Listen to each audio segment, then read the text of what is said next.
what happened was, I guess, the work was very similar to what I had done in Befikre. And like you said, I think for me personally, the excitement of being an actor is to play different parts.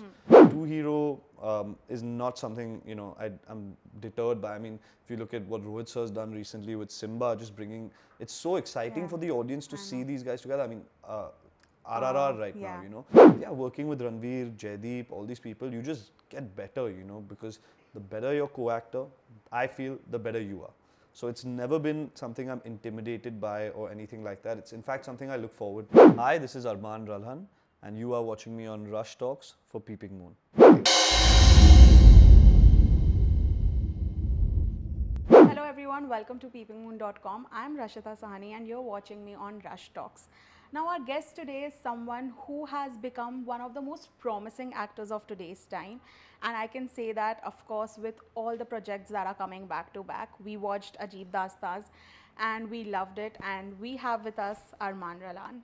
Hi, Hi. How have you been, Armaan? I'm very good. How are you? I am great. I remember talking to you during Ajeeb Dasta and watching Majnu and being blown because I told you the same thing, that I didn't recognize you when I was interviewing you. And do you get that a lot? So I've actually, yeah, I've gotten it a little bit on Instagram and people kind of reaching out who watched this and then realized that I was the same person in that, which I think as an actor is like the most, it's a big compliment because eventually you want to be as unrecognizable from one character to the other, So it's really the best compliment. And might I also add congratulations on your new show, which I think you said I'm the third person on it. So congrats, and I hope it's the longest running show ever. But thank you so much. That means so much. But talking about, how you started off, not many people knew that you were there in Befikre, and then after watching Ajeeb, they were like, oh yeah, that's the same person. Yeah. Also because all the roles have been really different from each other. Yeah. Was acting always in the plan? Yes, somewhere it was always in the plan. I hadn't shared the plan with anyone for a long time because I just felt that I didn't need to, because somewhere, when you say actor, then everyone, there's this kind of pressure builds up, at least before you start, So I used to always say I want to direct and write and all, but I knew that I wanted to act. And then I went to study filmmaking, and someone cast me, one of my, fellow students cast me in his short film. And I had such a good time doing it that I was like, okay, now I know for sure, because one thing is thinking I want to do it because I love movies, and then you actually have to do it. So then I came back, I started training and stuff, but by then I knew that this is what I was going to do for the rest of my life. And yeah, I do want to direct and produce as well down the road, but not for some time. Right now I'm very happy acting. Okay. When you practically started to act, how difficult or challenging was it? Because I have heard a lot of people talk about how they didn't know how difficult and draining auditioning is. The thing is, I feel in general, I don't find like it's difficult to be good. It's difficult to be good at anything new you want to do, and in general, like every part is difficult. But I don't really think of it specifically as difficult. I don't consider it that way because I love what I do, and I feel like when you love what you do, it doesn't seem as hard as it may seem to someone on the outside. So on the whole, to me, I can't say it's like so difficult. Yeah, there are some things that are difficult, and it is difficult to be good, but and it takes a lot of hard work, but because I love what I do so much, I don't feel it, if that makes sense. I don't really feel that difficulty as much as, say, someone looking may feel it is. Yeah. Okay. But when Befikre happened, I actually recently watched Befikre again during the second lockdown. And I realized that your role that you played in it had so much in it, but we didn't see much of you after that. Right. Like if it released today, I would be like, this actor is going to be in every other movie now. Right, right. What went down there? So you know what happened?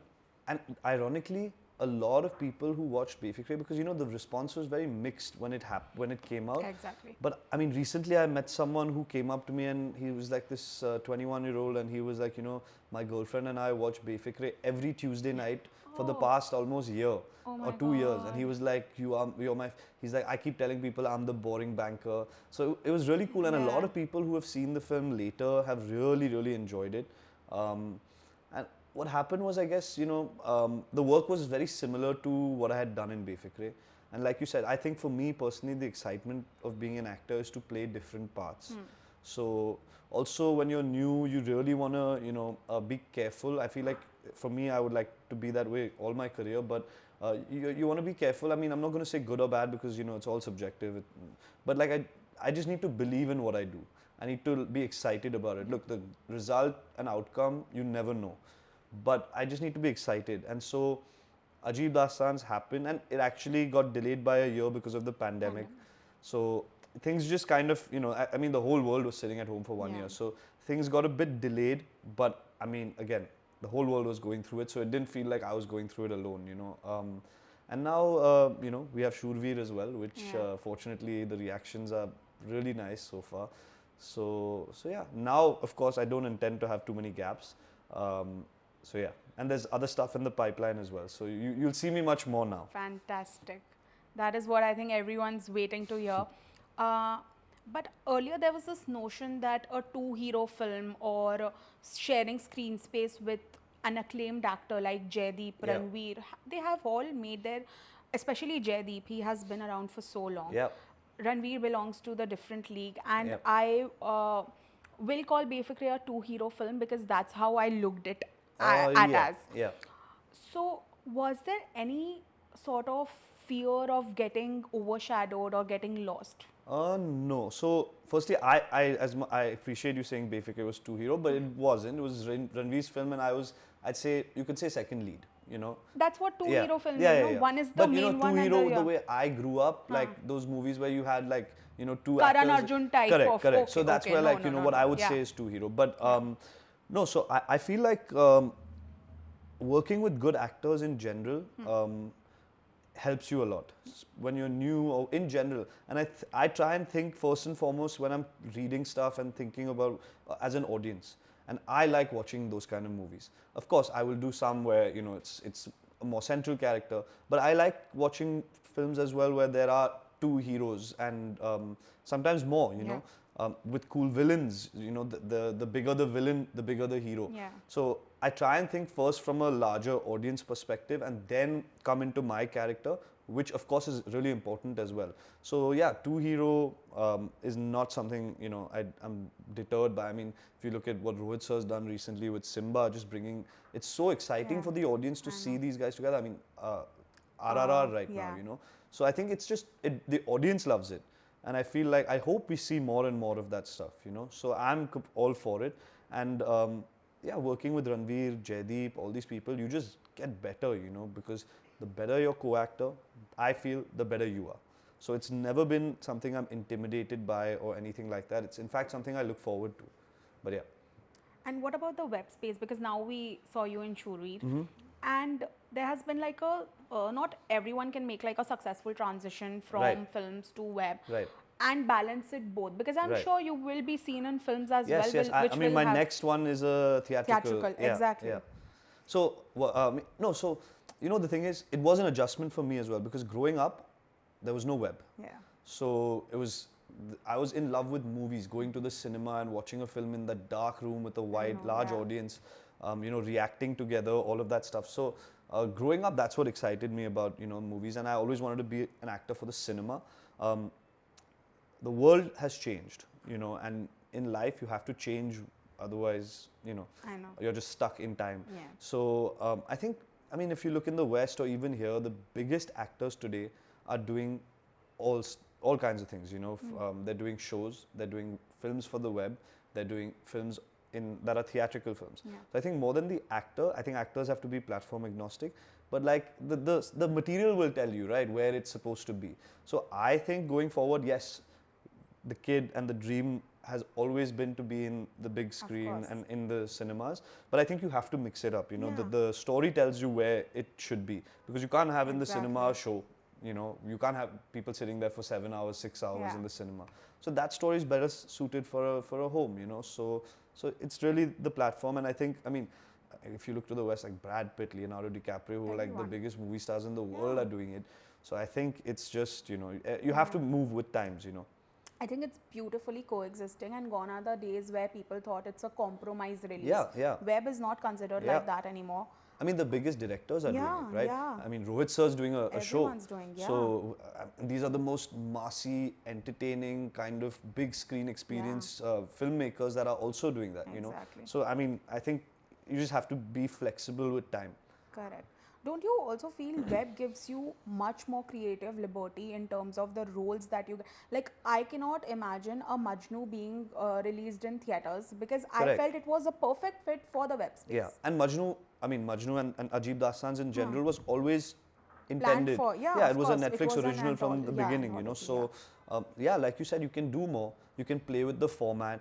You know, you can do short films. You can do films for the web. You can do, you know, shows for the web. And I think, you know, what happens with cinema releases, I think more and more, at least from my perspective, it's moving towards that larger than life experience that brings you to the cinema.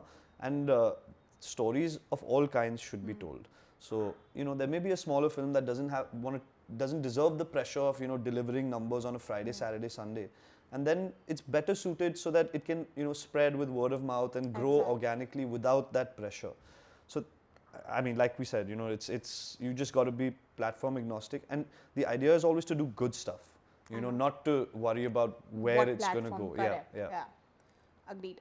Also, I read somewhere you call yourself not a very conventional star kid. Yeah. What did that mean? Also, how do you perceive this tag as? Right. Because you do belong from a film Yeah, family. yeah. So actually, that was one of my first interviews, and it was kind of taken a little out of context. Okay. I didn't know that was going to be the headline, and it was new to me as yeah, well. You know, okay. for what I meant was because he asked me in the same way he had asked me what it feels like to be a star kid. You know, Ooh, okay. and to be completely honest, although I do have a film background, I don't really know because I've been very separate from the film industry. Having said that, my family is from Mumbai, and I had a lot of advantages that someone who comes from a different city to make it here didn't have, you know, wouldn't have. And I consider myself very blessed, and I am privileged to kind of, you know, get the opportunity to even sometimes, you know, even the ability to say no to work. You feel like you don't feel the pressure as much as, say, someone who's coming from maybe a small town, or, you know, and has to, you know, keep paying rent and so on and so forth. So those advantages are definitely there. Having said that, I haven't grown up in the industry. My mom and dad, like, I mean, we skipped a generation. So my grandfather was a filmmaker, producer, but by the time I was born, he hadn't made a film for 10 years. He passed away when I was like around 9.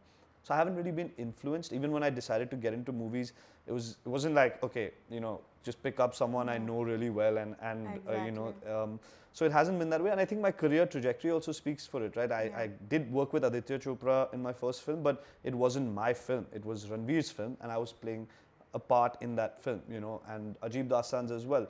I mean, if you look at the typical star kid trajectory, which again, let me say, if you're getting that opportunity, everyone would take it. So there's no negative attached to it, right? Exactly. Yeah. And even success ratio wise, I mean, people who are killing it right now, for every Ranbir, there is a Ranveer, Karthik, Ayushmann, and, you know, so the playing field is kind of leveled up, especially with the web and all of that happening. So, yeah, so I mean, I don't feel like a star kid, and that's what was taken out of, like, you know, in isolation, came across a bit different. So yeah, and yeah, the other thing is, I don't really think about things that are not in my control. I'm like a horse with blinkers on. I worry about what I'm doing, my work, and it's hard enough being good, you know, or trying to be good. So I just focus on that. I don't think about all this stuff. But yeah, I understand that, of course, it's a relevant topic, and, you know, it's being discussed. But yeah, I don't really think about it much. Also, because I think people are so interested to hear about the term and the tag star kids. You use it in the headline, and there are like so many clicks. Right. It does happen. Yeah. That being said, don't you feel that Bollywood and nepotism have become so boring now, this topic? Because I believe nepotism is everywhere. If my dad had a big media company, why wouldn't I join it? And what parent wouldn't want to help their child, right? And honestly, nepotism, when you say, you know, it's like, what is nepotism, right? It's a child being helped by his family. And yes, of course, there are advantages, you know, there's no two ways about it. But, I mean, in life, you keep looking left and right, no, you're going to forget to go forward. And the proof is in the pudding. There are so many good actors and successful stars today that are not, quote unquote, products of nepotism. And then there are people like Ranbir and Alia who, I mean, the industry is better because they're here, and they're brilliant actors. Yeah. So I think balance in life is everything. And like you said, it exists everywhere. I mean, in Everywhere. India more than anywhere else. Yeah. Yeah. We are a product like कि बाप दुकान चला रहा है, बेटा दुकान पे आ. Exactly. So it is It that does happen, thing. yeah. But again, honestly, I don't even read it. I don't read much about it, and I don't focus on it. But I guess it's each to their own. You form your opinions and decisions, Yeah. and that's how it is. But yeah. And as I started off by calling you, one of the most promising actors of today's time, because last year I remember during Ajeeb Dastaans, there was this word, find of the year. Yeah. In 2020 also, we were looking at finds of that particular Right. year. In 2021, your name was in Yeah. every list, Yeah. like the yearly features. I and hope at everywhere. some point now, instead of being the find, I've Yeah. already been found. Yeah, so now hopefully you have with been Shurvi found, now yeah. I've been found. Yeah. When such tags are associated, also you are a fine performer. Thank you. The reviewers, the critics feel likewise. Is there a certain sort of a pressure now because there is expectation? Yeah, but I feel, like I said, I don't take it as pressure because I love what I do. Yeah. But there is always that thing that any new thing, you have to do it well. You can't be like, I was appreciating that, so that appreciation is going to carry me through. Yeah, Each new thing is new and requires a separate piece of, separate set of research, prep, and all of those things. And each story is different and new. So, no, I don't take the pressure. I'll tell you when I actually feel pressure is once the work is done and it's coming to release, and you're like, okay, I can't do anything to kind of change it, improve it, do whatever. So and earlier I don't think about the audience, right? On set, my director is my audience. When it comes to release time, then you start thinking about the audience. And of course, I mean, you want the audience to like your work and, for it to do well, because it gives you the opportunity to kind of, producers will back you. And even going to your earlier question, nothing succeeds like success. I mean, even if nepotism or not, if you're not good, I mean, producers aren't going to keep casting you and putting money on you, Why So would they? eventually, yes, that's when I feel the pressure. And I was like super stressed out before Ajeeb Dastaans released as well. I mean, and before Shurvi released. But fortunately, the response has really like calmed my nerves and relaxed me. And I just hope it continues and, people keep liking the show. I'm sure they will. And, there have been so many actors coming in, but I just look at a certain performer and I feel that, he or she is going to make it big. I feel the same way about you, Thank as you. I Thank you mentioned so much. earlier. And thank you so much for being on Rush Talks. It was a beautiful conversation. No, it's my pleasure, and I'm so happy for you that you've started the show, and hopefully we both can do a lot of interviews going down the road. But yeah. Definitely we would.